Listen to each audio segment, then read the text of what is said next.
Acompaña desde la ciudad de San Francisco, en el estado de California, don José Tercero Midense. Abogado, muchas gracias por estar con nosotros. Buenas noches. Un abrazo, licenciado Melgar, un placer y por supuesto a la amable audiencia de hoy mismo desde la preciosa y fantástica Bahía de San Francisco con ustedes para tocar el tema tan importante del día de hoy. Abogado Tercero Midense, ¿qué es lo que sigue ahora?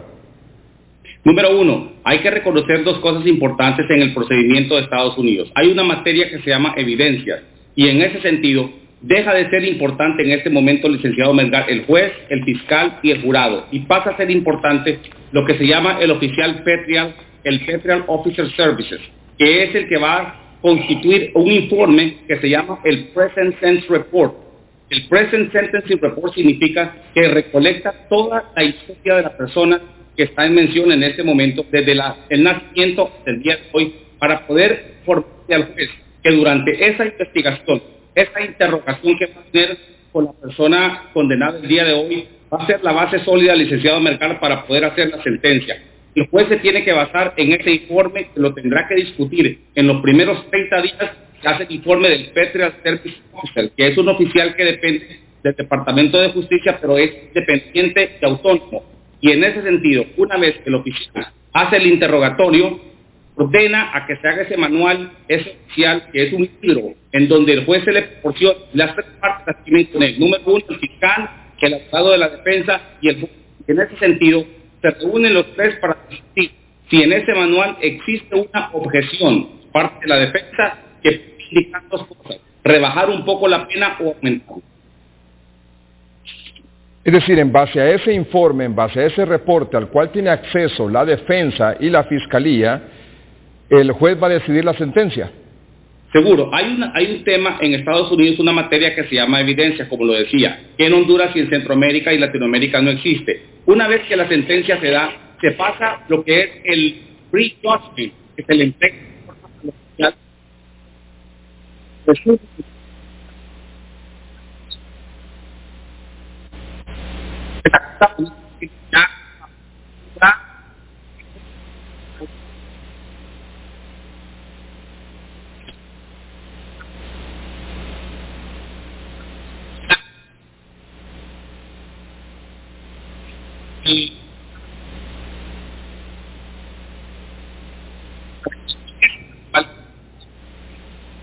Tenemos un problema técnico, no escuchamos bien al abogado Tercero Midense.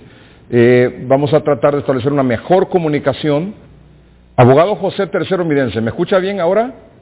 Por supuesto que sí. Muy bien, yo lo escucho muy bien también, gracias. Vamos a retomar un poquito la explicación que usted nos daba. Hay dos rutas ahora, por la defensa, por supuesto, un lado, y luego el trabajo que va a hacer el juez. Usted nos explicaba que para que el juez finalmente dicte la sentencia, cuántos años de cárcel le impondrá al señor Juan Antonio Hernández, hay un procedimiento a seguir. Por supuesto que sí, es un procedimiento técnico que no lo conocen muchos y que es lo que le decía el Pre-Sentencing Report, en donde se hace una entrevista del oficial de probación o el Federal Service Officer, que depende del Departamento de Justicia, para recolectar la historia oficial, familiar, educativa y personal de la persona que ha sido sentenciada en este momento. Una vez que en los primeros 30 días el oficial de probación o el Federal Service Officer realiza la documentación y recolecta las evidencias para poder entregárselo al juez, en esos 30 días pasan dos cosas, licenciado Melgar. Número uno, se convoca a las partes, a la defensa y por supuesto al fiscal, para discutir ese Pre-Sentence Report, que es un manual de casi 200 a 300 páginas, dependiendo del tipo de sentencia que se ha utilizado y por supuesto el historial de la persona, y se discute entre los tres. Si existe objeción, por ejemplo, un ejemplo se lo voy a dar. Si digamos que la persona dice que viajó, el oficial de probación dice que la persona viajó a Japón, pero la persona nunca viajó a Japón, entonces esa es una objeción de parte de la defensa. Por lo tanto, se va a revisar todo el historial y en base a ese historial, en base a ese manual, el juez se retira una vez que las partes estén de acuerdo para dictar la sentencia. Es un historial familiar que incluye también todo lo que se dijo en el juicio, más las evidencias presentadas.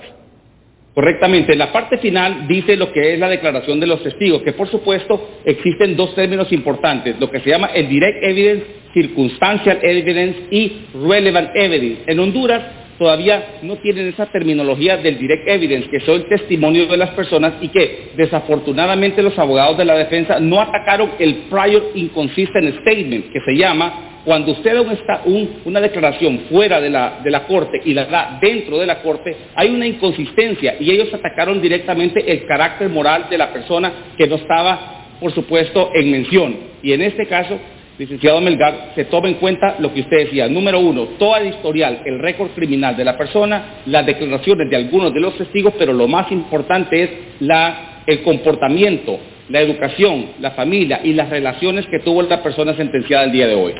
Abogado tercero Midense, creo que 2 o 3 de los delitos por los cuales fue condenado hoy el señor Juan Antonio Hernández contemplan cadena perpetua. La Corte Suprema de Justicia en el 2005 dictaminó una resolución que dice así: el manual de guía de sentencias federales de los Estados Unidos de la regla 801 indicaba antes que cualquier persona que haya sido sentenciado debía de cumplir una pena mínima de 5 o 30 años. En este caso, cuando la Corte Suprema de Justicia de los Estados Unidos en el 2005 dictamina que el manual de sentencias por narcotráfico, cocaína o marihuana ya no va a ser automáticamente que se cumpla la pena mínima, sino que el juez podrá basarse, licenciado Melgar, en esa guía de 5 a 4.900 miligramos de cocaína de transporte desde un país a Estados Unidos. Por lo tanto, ya no existe la pena mínima automática. Sin embargo, ¿quién tiene el peso? Y en inglés se llama el outweigh. Ese peso lo tiene ese informe. Basado en ese informe, que podrá tener acceso la defensa y que por supuesto no tiene acceso a la prensa, ni ninguna otra persona, ni el jurado, ni mucho menos las personas que están involucradas, dependiendo de cómo esté el peso de ese reporte, así será la sentencia. Es decir, cuando se habla de cadena perpetua, ¿es cárcel de por vida o sale al término de cierto tiempo? Es cárcel de por vida y estará en Florence, Colorado, donde se encuentra Dandenis Muñoz Mosquera, quien conocemos bien, y por supuesto José Guzmán, Eluna Bomber, Kaczynski. Están todos los que están, los más altos criminales de Estados Unidos y otros países que han tenido actos de terrorismo y narcotráfico contra el país de los Estados Unidos de América. Y tendrá, para contarle a usted, una restricción de casi 24 horas, o sea, de 24 horas que tiene el día, de pronto podrá salir solo 1 hora, y la celda tiene una ventanilla que da hacia el cielo de 4 centímetros, o sea, es tan pequeña que las personas que se encuentran ahí, licenciado Melgar, por este tipo de casos solo pueden ver hacia el cielo, y no importa lo que digan los derechos humanos ni los médicos, si la persona, el oficial, director de la prisión, bajo el informe que hace el Federal Bureau of Prison, que tiene un abogado dentro de la prisión, si dictamina que la persona no tiene que salir las 24 horas, tendrá que permanecer adentro. Otra cosa, ¿tiene acceso a visitas de familia? Completamente restringidas, eso lo indica y lo autoriza el abogado de las prisiones que está, por ejemplo, en Florence, Colorado, a la cual conocemos muy bien. Hablamos casi 27 veces con Dandenis Muñoz Mosquera, que era uno de los principales gatilleros de Pablo Escobar Gaviria, y en ese sentido, al conversar, se tiene que solicitar, única y exclusivamente podrá visitar los consulados o los abogados de los consulados, en este caso cuando fuimos abogados del gobierno de Colombia, pero los familiares tienen una altísima restricción, no solamente de visita, sino las cartas que se pueden enviar se toman más o menos casi de 3 a 6 meses para que puedan ser inspeccionadas no solamente por el abogado del Federal Bureau of Prison, sino que tienen que ser enviadas a Washington D.C. Y una vez que esa carta, tanto el detenido como los familiares, quieran enviarse, tiene que ser aprobada por el oficial que está a cargo de la persona. El señor Antonio Hernández, al igual que como ocurrió, por ejemplo, con los colaboradores que presentó la Fiscalía, ¿él podría presentarse en algún momento como colaborador de la Fiscalía y en algún momento recibir algún tipo de beneficio? Qué bonita pregunta. El present tense informe que le estaba mencionando indica 2 cosas importantes. Es el momento para la recapacitación de la persona, que puede colaborarle con ellos y decirle que hay un arrepentimiento, 1, 2, que no quiere hacer la apelación, y 3, que tiene información importante para poder bajar un poco la pena. Recuerde usted que son 4 delitos y que siempre Estados Unidos busca la mayor cantidad de años por si existe alguna colaboración de parte de la persona. La apelación es parte del derecho de los Estados Unidos, pero es muy difícil que ganen por la apelación. En donde sí puede hacer alguna, digamos, rebaja de la pena es en la prenegociación de este pre-sentencing report, que no siempre se puede dar. Sin embargo, si él colabora, en vez de ser cadena perpetua, podrá ser de 40 a 60 años, que me parece muy difícil porque la mayoría de las personas que están condenadas por el mismo delito que el caballero en mención están sentenciadas a 4 o 5 cadenas perpetuas como Dandenis Muñoz Mosquera. ¿Usted cree que eso va a ocurrir en el caso del señor Hernández?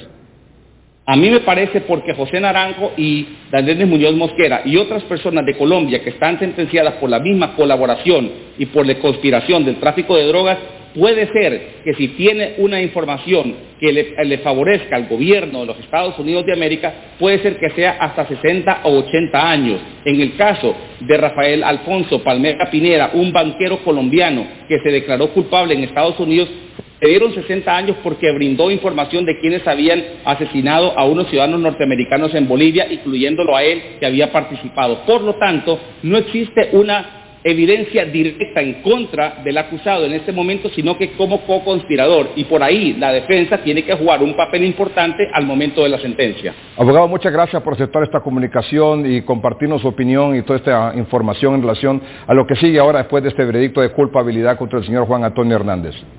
Recíproco para usted, licenciado Melgar, y por supuesto a la amable audiencia de hoy mismo. Muchas gracias. Es el abogado José Tercero Midense, desde la ciudad de San Francisco, el estado de California.